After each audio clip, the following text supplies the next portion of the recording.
বাঘ এসেছে, বাঘ এসেছে। এই গল্পটা হলো গোপী নামের একটা ছেলে। ওরা পশু চালাতো, বড় মোষ চড়িয়ে তাদের পেট চালাতো। গোপী খুব দুষ্টুমি করেনি একদিনও হতো না, সব সময় মাথায় দুষ্টুমি করতো। আজকে কার পেছনে রাখতে পারি কাউকে পাচ্ছি না। ভাব গবি ভাব, কিছু একটা করতেই হবে।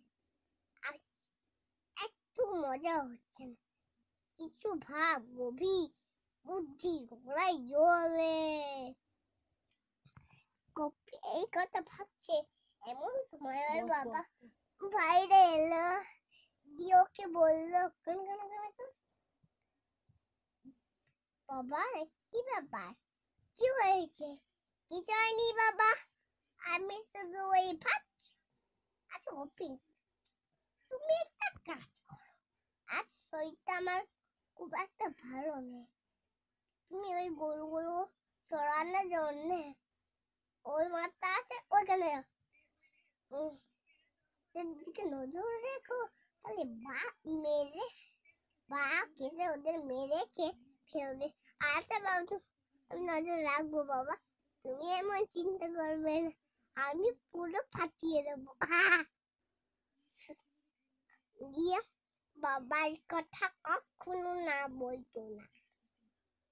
গরুদের খুঁটিতে দড়ি, বাবার কথা মতো খুঁটি থেকে দড়ি নিয়ে ওদের দিকে মাছের দিকে রাঙালো।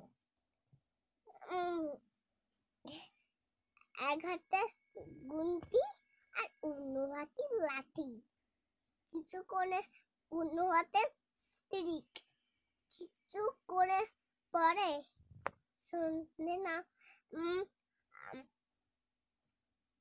কলপি দিয়ে পাতা ছুটছিল।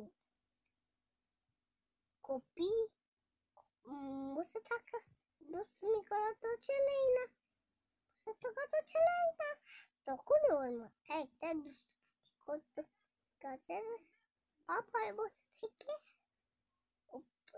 থেকে চিৎকার করতে লাগলো, বাঘ এসেছে, বাঘ এসেছে, আমাদের গরুগুলো খেয়ে ফেলবে, কি আছো দিয়ে আমাকে সাহায্য করো।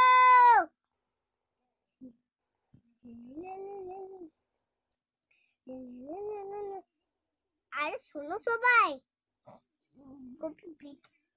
বিপদে পড়েছে, ওইখানে বাঘ টাইগার এসেছে, আমাদের